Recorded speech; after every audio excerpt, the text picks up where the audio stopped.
Hello students, welcome to class 11 biology. Today we shall continue with biozoology chapter 4, organ and organ system in animals. Last class we have learned about morphology and digestive system of earthworm, cockroach and frog. Today we will learn about a respiratory system and circulatory system of earthworm, cockroach and frog. Okay, please listen to the audio clearly. If you don't understand, please listen to the audio again. Okay, have your book beside and take notes while you listen to the class. Yes, we shall move on with the class. A respiratory system of earthworm. Here they don't have any respiratory organs. Okay, so you know the respiratory organs in fishes are gills. Okay, or in the case of frogs it is lungs. In the case of human beings, for you the respiratory system is having the lungs, but in the case of earthworm there is no special respiratory organ. Okay, respiration takes place through the body wall.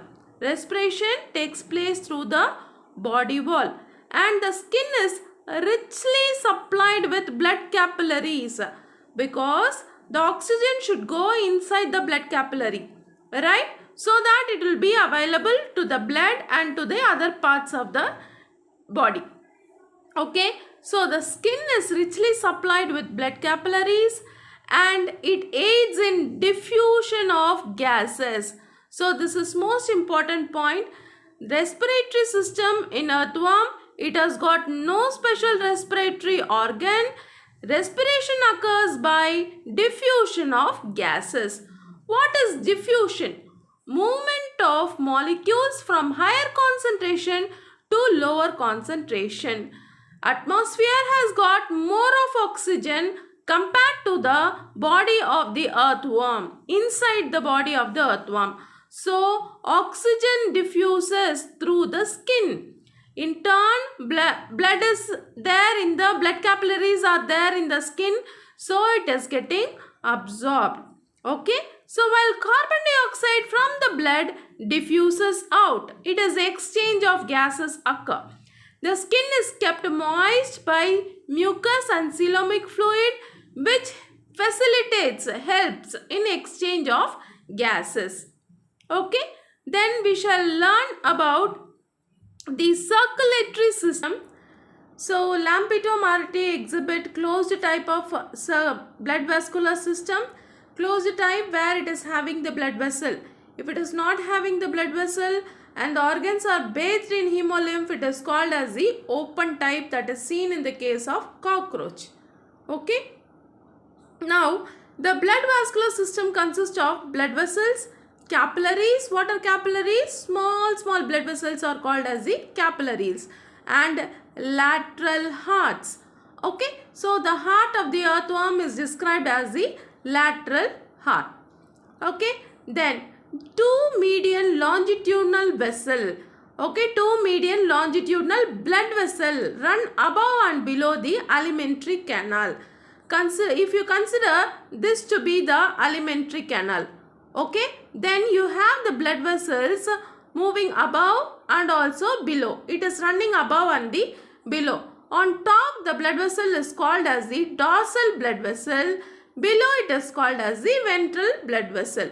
Okay, this is the alimentary canal and dorsal blood vessel and ventral blood vessel. Okay.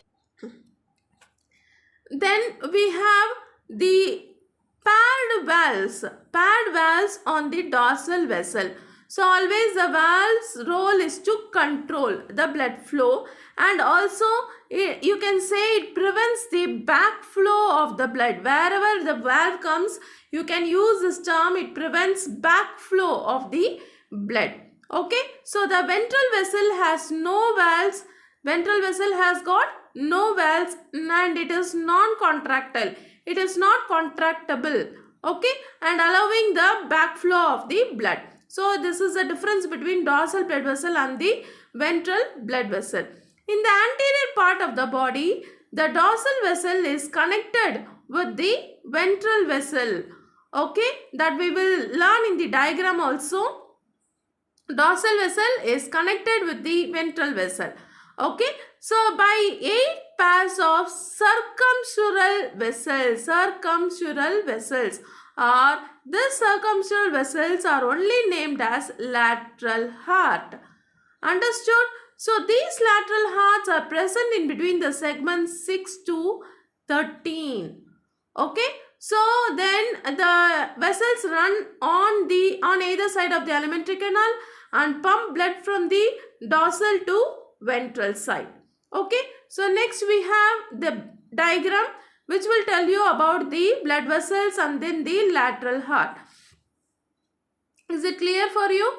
Now on the dorsal side it is called as the dorsal blood vessel. Ventral side it is ventral blood vessel.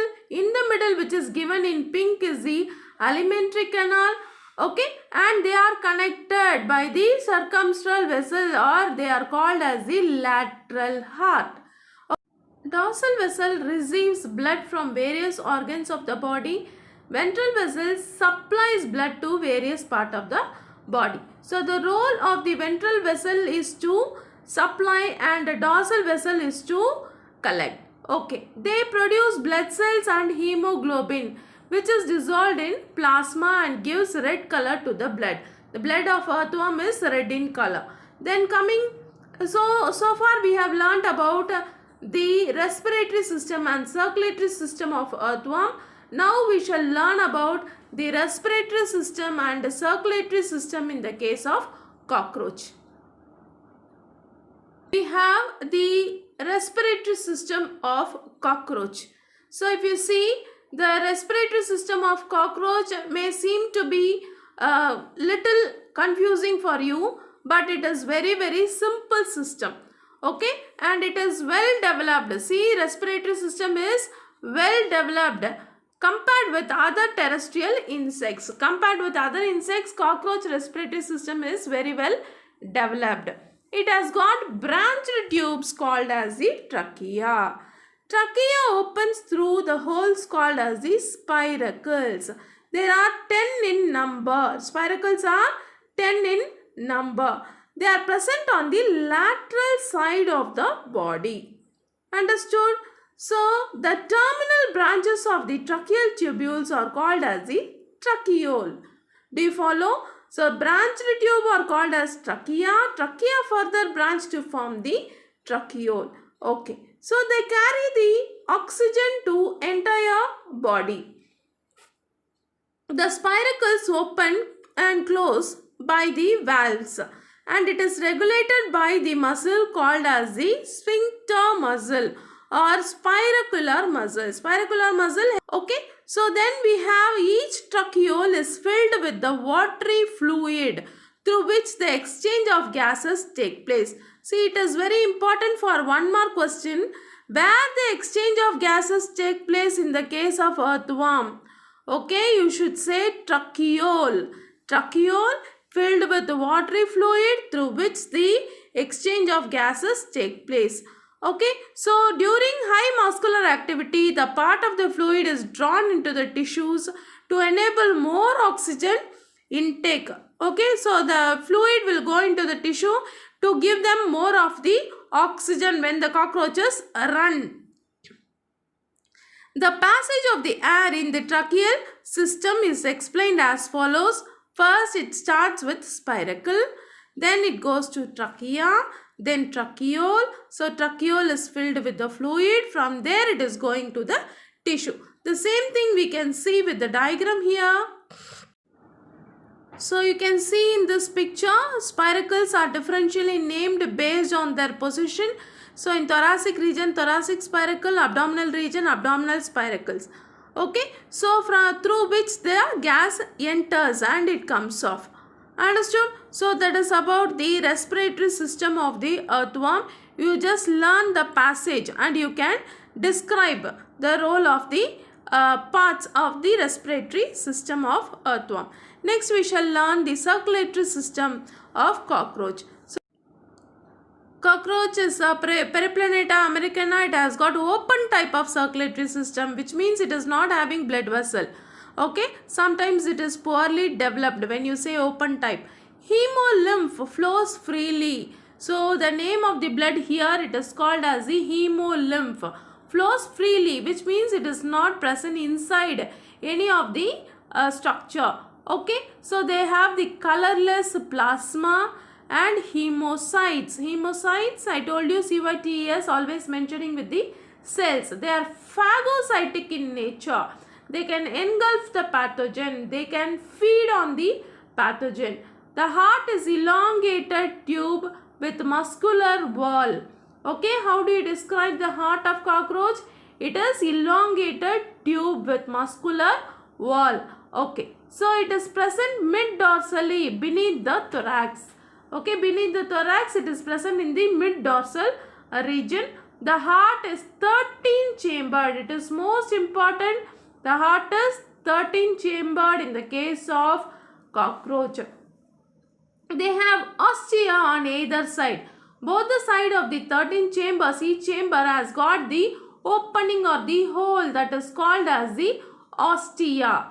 Okay, so then the blood from the sinuses, that is the cavity, enters the heart through the ostia and it is pumped anteriorly to the sinuses, the triangular muscle, and are responsible for the blood circulation in the case of the cockroach. Here you can see the aliary muscle, the word aliary muscle.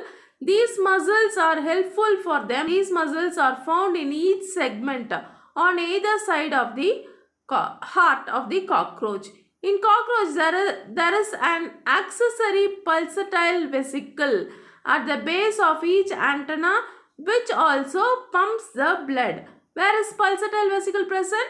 It is at the base of the antenna that also pumps the blood. Okay, so that is about the respiratory system and circulatory system of cockroach. Frog respires on land and also inside the water. So the respiratory system of cockroach shows the structures which help them to respire both on land and also in water. So in water, skin helps them in respiration. Okay, skin as an aquatic respiratory organ. Okay, so the respiratory process which occur with the help of the skin, it is called as the cutaneous respiration. What it is called? Cutaneous respiration. Okay, so here you can see then the dissolved oxygen gets exchanged through the skin by the process of diffusion. What you have seen in the case of the earthworm, skin and diffusion, you have seen the same thing you are learning in amphibian, that is in the case of frog. Okay, on land they respire through the buccal cavity. They respire through the buccal cavity and also through the skin, and lungs acts as a respiratory organ. So on land it can respire through all the three structures.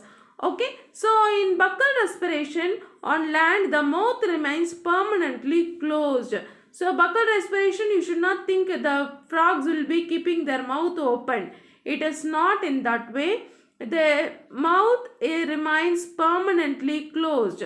Okay, and nostrils remain open. The floor of the buccal cavity alternatively rise and lowered. Okay, so they move up and down so that air is drawn into and also expelled out from the buccal cavity. Okay, so that is how the buccal respiration occurs. Understood? So next we have the lungs respiration or pulmonary respiration. Okay, the lungs are the pad elongated structure and it is pink colored sac. Okay, and they are present in the upper part of the trunk. Air enters through the nostril into the buccal cavity, then into the lungs. During estivation and hibernation, gaseous exchange takes place through the skin. So what is hibernation? I think you know it is a resting period during winter time. Winter time, the frogs may undergo a long period of rest, long period of sleep, that is called as hibernation. Estivation, during summertime, frog undergoes a long period of dormancy or rest or sleep. It is called as estivation. Okay, so next we will learn about the blood vascular system in the case of the frog. Blood vascular system consists of the heart, and the heart is three-chambered. Blood vessels and blood are the parts of the blood vascular system in the case of frog. Heart is covered by a double-walled membrane. It is called as pericardium. Okay, I think you know this term, pericardium. Okay, so then we have the auricles and ventricles are being present. So thin-walled anterior chamber, thin-walled are called as the auricle, and posterior chamber is called as ventricle. It is comparatively thick-walled. And sinus venosus, it is important question. Truncus arteriosus is important question. Okay, sinus venosus is a large thin-walled triangular chamber which is present on dorsal side. Sinus venosus is a large triangular shaped bag present on the dorsal side of the heart. Okay, truncus arteriosus is a thick cylindrical structure which is present obliquely on the ventral surface of the heart. Okay, and it arises from the ventricle and divides to the right and left aortic trunk, which further divide into three aortic arches. Three aortic arches are namely the carotid, systemic, pulmonocutaneous. Okay, so the carotid trunk supplies blood to the anterior region of the body. Systemic trunk, each side is joined posteriorly to form dorsal aorta, and they supply blood to the posterior part of the body. Pulmocutaneous trunk supplies blood to the lungs and the skin. Sinus venosus, now it is important, say listen here. Sinus venosus receives deoxygenated blood from parts of the body, okay, by precaval vein and postcaval vein. So sinus venosus, the role of the sinus vein, as I told you, it is a triangular bag present on the dorsal surface of the heart. It collects all impure blood through precaval and postcaval vein, and it is delivered to the right auricle. Okay, so it delivers the blood to the right auricle. At the same time, left auricle receives the oxygenated blood through the pulmonary vein. Okay, so the renal portal and hepatic portal systems are seen in the frog. We will learn along with the diagram now. This is the circulatory system of frog. Okay, when you cut open the frog, you will be able to see the structure. You can see the heart being present, two auricle and one ventricle. Okay, so the ventricle is always tough and the auricles are thin chambered. On the dorsal surface, as we said, it is the truncus arteriosus is present. Okay, from there three blood vessels arise. One is carotid. Can you see the carotid? Okay, then you have the systemic arch and another one is the pulmocutaneous arch. Do you follow? From truncus arteriosus, the three branches arise: carotid, systemic arch and pulmocutaneous. Systemic arch towards the right side and also towards left side, it moves and they join below the heart and they run as a dorsal blood vessel. Do you follow? From here it is forming the arch like this and it forms the dorsal blood vessel, from where they just branch to supply the blood to the kidney and to the legs. That is how the blood circulation occurs in the case of the frog. I think it is very clear with the diagram. Okay, so we have learned about the systemic arch when I told you about the description. Now it is clear with the diagram. Okay.